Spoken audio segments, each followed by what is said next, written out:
I'm very honored to be here, and I hope to give a proper replacement of Professor Schellekens. Well, most of the lecture will be the same as it was planned. This is Professor Schellekens. He was an MD with a medical microbiologist, and at our department he's a professor of pharmaceutical biotechnology, specialized in the safety of biologicals, and also at the Copernicus Institute of Innovation.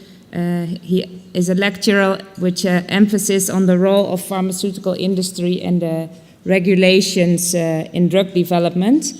And the current project we're working together on is funded by the Dutch government, and he is a principal investigator on a project with the aim of animal-free drug development. Well, short introduction on myself. I'm one of his PhD candidates in drug innovation, and my topic is the value of animal models in drug development. My background is molecular life sciences. I've been working for more than 20 years in industry, both pharma and food. And well, my background is cell biology and animal experimentation. Well, the content will be about the failing pharmaceutical model, and also the waning need for animals in drug development in general, and that actually in some cases animal models can even block the drug development. So about the failing trends is what you see is that when you see of all the clinical trials from 1966 up to 2010, you see that the median effect size, so the difference between the placebo and the treated group, is going down. There are, of course, some exceptions, but in general, the trend is going. So the thing when we say, okay, we have an effect, is getting less and less biological relevance. Furthermore, when you look at, for example, the cancer drugs, and here are around 70 different drugs, you see that the top graph is the percentage of people who get progression-free, and the other one, the overall survival, that you see that's only an average 2%, and with 1 or 2 that reach 10%. So also in cancer drugs, you really see that there are only minimal gains due to the treatment of new drugs. And next, when you compare, also in cancer research, well, besides you treat the cancer, you also have the quality of life, because, whenever you have seen a patient close to you who's having chemo, chemo is not so good for your health, only good for your cancer, because you really get nauseous, you get sick, you lose weight, you lose appetite, well, whatever. So therefore, that did an investigation on the quality of life, and what you saw is that on 18 cancer drugs, there was no effect on overall survival. And when you looked at the quality of life data, you saw that only 1 drug got improved, 2 even got worse, 6 got no effect, and 4 got, on some aspects it improved, on some aspects not. And the average price of the drugs per patient is almost $90,000 per year. And of all these products, who are actually not so effective, only 1 was withdrawn from the market.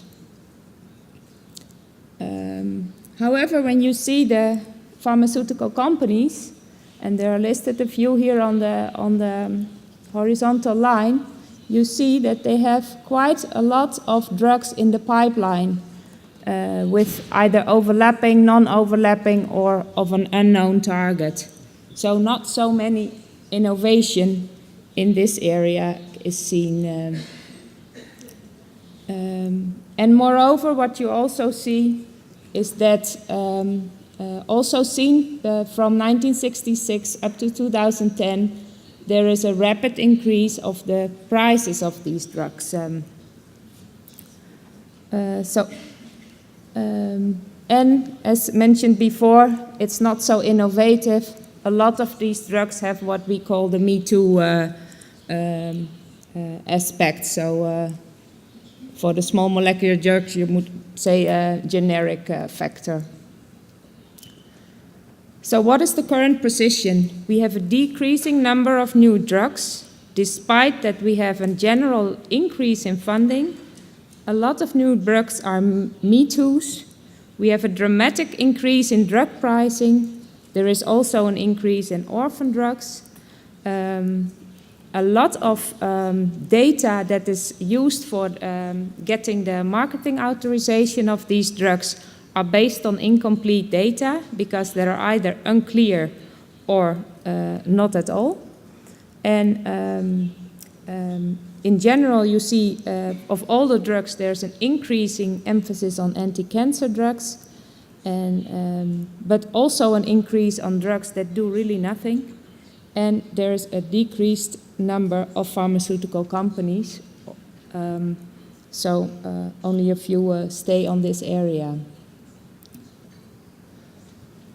So, and besides that, also the way we, the research we are doing also needs less animals. Well, first of all, what was caused by this?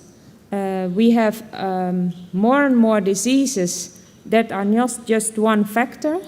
All the diseases are a complex problem with many contributing factors, despite the fact that we also have the comorbidities. For example, in Alzheimer, you mostly don't have Alzheimer, but you have Alzheimer and diabetes, you have Alzheimer and what do you think? The diseases from the heart. And so it is getting more and more complex. And what we also think is that the current medical problems like cancer, a lot of chronic diseases, dementia, that are really typical human problems. And I think the previous speaker already mentioned that. So the diseases as we see them in humans are not observed in the same way in whatever animal. And also an important issue, the 19th century brought us the Darwin and Mendel, which really gave an impulse on drug development because it really gave us a lot of knowledge. However, over the last 100 years, when the DNA was discovered and the human genome project was finally revealed, it didn't give us all the answers we hoped for, and it also didn't give us so much more targets. And I think in general we can say that it gave us maybe more questions than answers. Although, for example, the fact that the genome project in combination with Darwin also really gave us answers that we indeed knew what the previous speaker says. We know now because we just see from the way signaling pathways work in animals that they are not the same as in humans. So what are more trends? There is an increasing trend in biologicals that are antibodies against human targets that are not always the same targets as in animals. So you cannot always use them, or you have to dehumanize the antibody and make a similar to the animal. Also, there is a gaining increase in personalized medicine. For example, in cancer, they take out the patient's own stem cells, treat them in a way, and give them back. And also the development of other techniques like the CRISPR-Cas also makes that it's really less and less necessary to use animals. And that was also mentioned before, there is really an increasing public doubt, and not only from public but also in the scientific community, on the validity of animal studies. But another aspect is that diseases are a medicalization of society problems, and that is typical an issue that Huub Schellekens is really into. He says, like, for example, you have this kind of drug.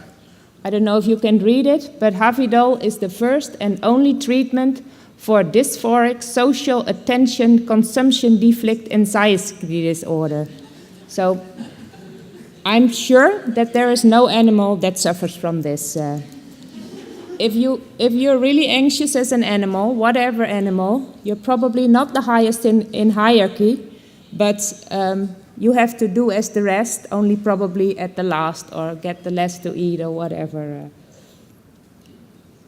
Another thing is they also like the procreation is medicalized. In the, I think around 100 or maybe 150 years ago, my grandmother told me, if you don't want to get pregnant, you just don't have sex. That's as easy as that. But well, of course, the contraceptive came, and women were more in control. But it also resulted that it didn't always go the way they want, so they developed the morning after pill, or you have possibility for abortion.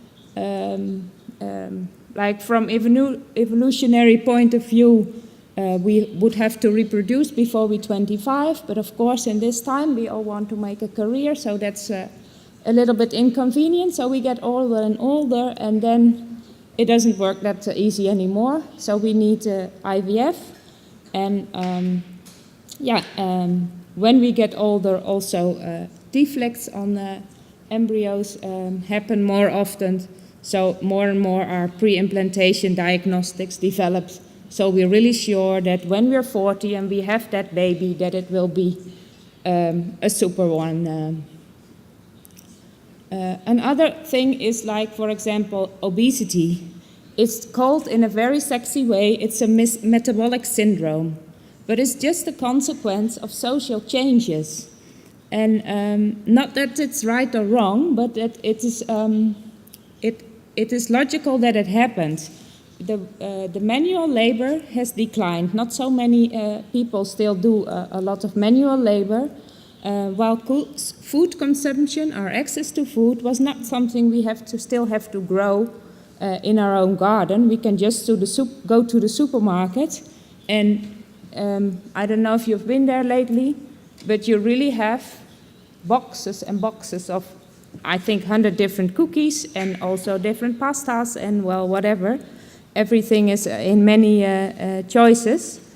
And also the balance between the calories spent to earn money and the costs of calories to buy, the cost of food is decreasing. That has shifted and is largely different than it was before. So it's logical that it happened, but it has to be medicalized. So we say it's a metabolic syndrome. Well, and then I will go over to the case of Alzheimer, where I think that animal models are, well, maybe not blocking, but at least hampering drug development. As you know, Alzheimer is a disease which starts with cognitive impairment, and over the course of many, many years, it progresses, and people lose track of their environment, and to a total decline. And because they totally lose their track of their environment, they get very anxious, depression, and when you have no control of your environment, a lot of case aggression also takes place. This is really many years, sometimes more than 30, And it takes also a high burden on the caregivers and the close relatives. This is a picture from the World Health Organization. It's on internet. So Alzheimer was first discovered by Alois Alzheimer, and it was described in 1900 as of a description of a 51-year-old patient with presenile dementia. And this disease was later named Alzheimer's disease. But the kind of what we think of Alzheimer's disease has a little bit changed over the years. And currently, actually Alzheimer's disease are all forms of dementia linked to changes in the brain like protein aggregation. And this is a histological picture of it. And dementia is made into a disease. And when you say it's a disease, then you think, oh, it's a disease, I can have a drug with it. However, and it's of course now not news, almost all clinical studies who try to prevent this, who try to prevent this aggregation, which is, it's not that this is a story. We really see in these patients these aggregations, but all clinical trials trying to get rid of these aggregated proteins show a biological effect. It really goes away. However, it doesn't do anything on the cognition. So it's not the only factor. And what was very sad is that they say, yeah, but the animal studies were so positive. And what is different then? So then we have to talk about, what is the value of non-human animal models? And first of all, the word. We say animal models. Well, that's actually not the right word. Because if you say, for example, an organization model, it's a model of an organization, and it can be a picture of a schematic. Well, with animal models, we actually mean it's a model of a human, and more specifically, a model of a human disease. So the official name is non-human animal model, since also humans are part of the animale. So, well, I will further refer to as animal models then for clarity. Well, in general, more than 50% of the clinical trials fail. For Alzheimer's disease, it's over 90%. And that's been thought partly, of course, also due to safety, or that the drug doesn't reach the brain, or that, but partly they say, like, okay, the models lack internal validity. That means that they're just bad studies. So they're poorly designed, they have low reporting standards, they don't use standardized methods, they non-randomized, non-blind, underpowered, well, whatever. It leads to, can we trust the outcome of the model?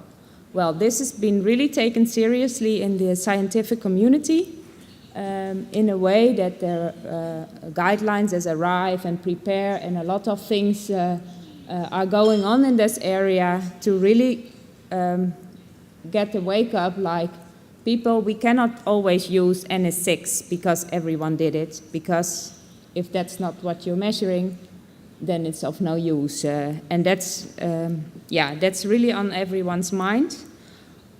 However, on the other side, the external validity, like how generalizable is this model for the human situation, is not on so many people's attention. And there's always kind of trade-off, like the people working on the internal validity say, yeah, but we have to solve that first, because otherwise you don't know if your experimental outcome is true. However, you can have a perfect study with perfect trustworthy results, but if your model doesn't translate, all those animals were also used in vain. So I really believe that it's, we should work on what is the translational value, and of course we have to make sure that we do it properly, that we can trust is this. So the outcome of the external validity is, are we using a true model for this disease? Well, what is an animal model? Well, that's nicely defined by Mr. Held already in 1983. It's an experiment in a living organism where you can study the biology or the behavior of a pathological process, and this process can be spontaneous or induced. And it resembles the human phenomenon. And of course, today we talk about resembling the phenomenon in humans, but in the case of veterinary science, you can also think that it resembles a phenomenon in another species. So this is what it takes. It's about what do you compare. And when you look, for example, at these two cars, you can say, well, when I look at the material, this is paper and this is metal, so not so similar. Well, on the other hand, when you look at the roundness of the wheels, you might say, whoa, maybe I can use this. On the other hand, if you're really sure that the phenomenon you're looking at are indeed the wheels, maybe just the wheel of a bike is also enough to look at it. So this is something to keep in mind. Like it depends what you compare. In animal models of disease, you can classify them a little bit. You have spontaneous models.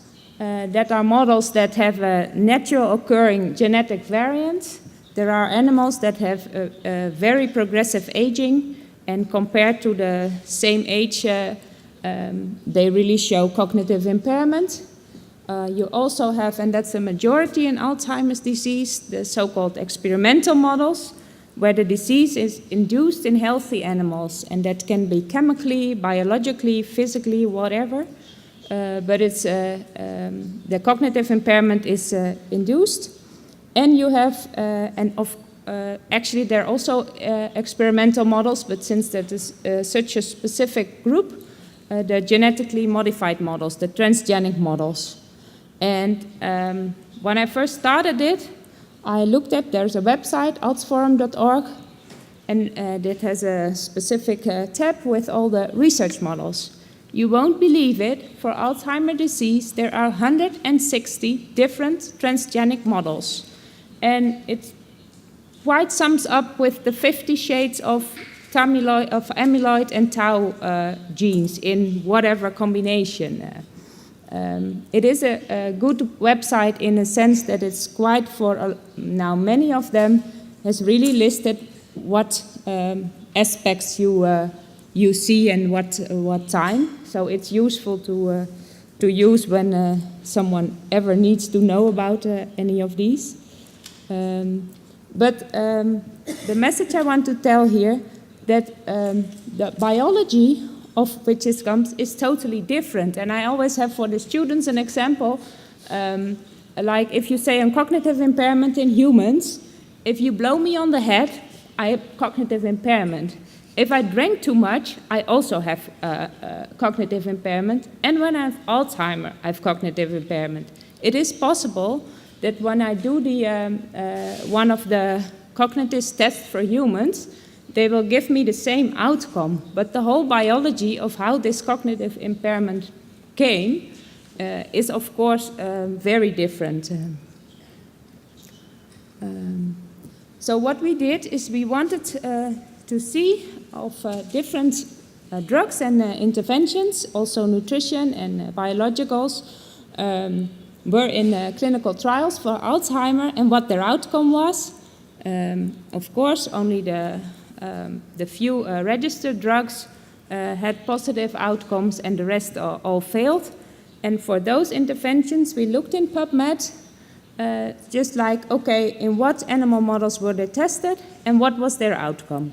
I didn't call any authors or investigators, but just the report they wrote, and if they say it significantly improved, I didn't discuss if their experiment was right or whatever. I just believed you said improved and it's improved, especially on cognitive outcomes. So we found 20 interventions. We found almost 1,000 publications in PubMed. More than 700 were excluded because they were either review or in vitro or whatever. And we ended up with almost 200 publications. And then we read them all like, okay, what did they do? How did they induce cognitive impairment? Which drug was tested? And what was the outcome on cognition? Well, I was very shocked that you have 65 different models to test the cognitive impairment. And that, yeah, in general, the authors say, because you always have to motivate why you use this model, they say, yeah, it's a model of Alzheimer's disease, or it has some hallmarks. And it has, they can show that it has that the protein aggregation or the cognitive impairment or whatever. So they really do, but no one says this is better than that, or why is this model better than that. Some also say it has been previously used, whatever. But within these 65 models, they were tested in 8 different species, and we found, what I said previously, about 9 spontaneous models, 37 experimental, and 19 transgenic models. But was also very surprising, there were 16 different ways to measure cognition in animals. So quite a lot of variation. Well, the outcome was in general that when you look over the years from 95 to 2018, you see that the use of the spontaneous models, so with the spontaneous mutation, was quite stable over the years, while there was a dramatic increase in the use of experimental and genetically modified models, well, also previously mentioned by the previous speaker. And this was the outcome. I'll walk you through the slide. Here you have the different drugs. You have market authorization, green is yes, and red is no. Well, this is actually similar result as the outcome of the clinical trials. And then you have here, and I just picked the models with in where relative most drugs were tested, because you can imagine if you have 65, not all the drugs were tested in all the models. And what you see is that it's kind of 50 shades of non-predictivity of the model. Sometimes they do, sometimes they not. You even have a model, this one in the middle, that always gives a positive result. And of course not comparing to the outcome. So we wanted to look in like, why is one model more predictive for clinical outcome than the other? Because we know so little of the biology that we cannot say like, okay, maybe rats are better than mice, or monkeys are better than dogs, or whatever. So we just let the data speak like, okay, if it was predicted right, then it should be something good in that. So we looked into different things to find the reason, like why is this so variable, and we found that of course the cognitive measures are the most abundant. That for showing efficacy of human drugs for Alzheimer, you have to show cognitive effect, functional effect, and global effect overall. And actually, when you do that for the animal models, you see that there are not so many where they studies where they measure all 3 aspects. And besides that, and I already mentioned that, you have had 16. We found 16 different ways of measure cognition in an animal. Which we cannot really say like, is this bad or is that better or over the other? And I think in the scientific community that awareness is growing, and you see coming up initiatives where people try to match like which test is the Motor-Water maze of the novel object recognition to what test in a human situation it compares. And for example, in schizophrenia, a group in San Diego University really did the opposite. Like we measured this test in the mice, to what test it matches in the human situation, and they even changed a couple of things in the human test to make it really comparable, and whatever they test, the outcomes are similar with the mice and in that test as the human outcomes. And they tested, I think, for depression, schizophrenia, and I don't know what else, but at some different aspects in the neuroscience area. So it's not that nothing has happened, but it's very few.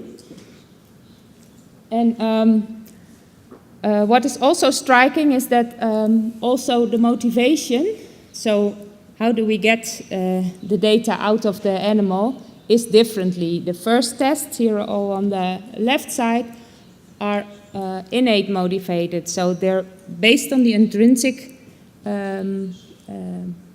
way of an animal that he wants to explore things. The middle ones are more appetitive motivation, so indeed they're kind of deprived by food, and then they do something, or they get a cookie or a candy or whatever to do that. While the other ones on the left, the Morris-Water maze and the passive avoidance test, are all based on anxiety. So if they do something wrong, so if they remember something, they get a shock, they let it light, they get a auditive signal or whatever. So, and we really don't know in what way that affects the performance and in what way it compares to the human situation. And for example, I don't know if anyone is familiar with it. This is very often used, the Morris-Water maze. It's a big swimming pool with a platform here. And although mice and rats can swim very well, they don't like water. So when they put them in, they will try to get out as soon as possible.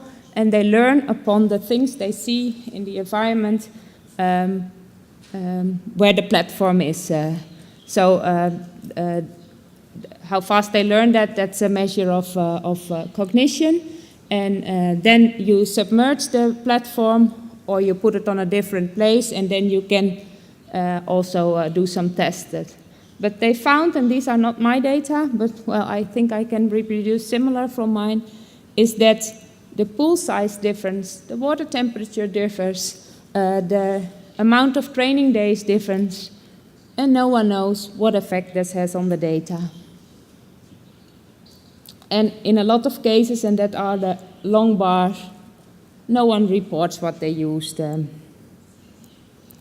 Another thing is, for example, like what type of task do you use? One of the tasks for cognition is for rodents is a circular platform task, and the idea is that they learn to escape through one of these holes, which has only one thing to go out.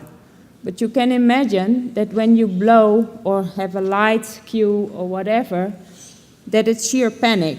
And I don't know what happens to you, but when I'm in sheer panic, I bump into the door a lot. And if that door is open, I was lucky, but I'm not. So what are we actually measuring, and how relevant is this anyway? Also in the human situation, although. We also looked into, like, okay, it is not our task because we are more like, are we using the right models? But since there's so much stress in the world on, we know there's bad reporting, we should improve. And so we just scored. The ARRIVE reporting guideline is a guideline and 20 different aspects on population, housing, whatever, showing the quality of the study, and just scored, did they report sample size, did they report randomization, yes or no? And then you see that overall it didn't improve despite the introduction of these guidelines. Well, to conclude, that the animal models for Alzheimer's disease are poor predictors of clinical outcomes, which is understandable given the fact that we still don't understand a lot about the disease biology. And all these models, and not all, but the vast majority, are testing a single hypothesis for a multifactorial disease. And it also doesn't help that studies have low internal validity and a high variability in choice and methodology of the outcome measures. Well, this is my last slide.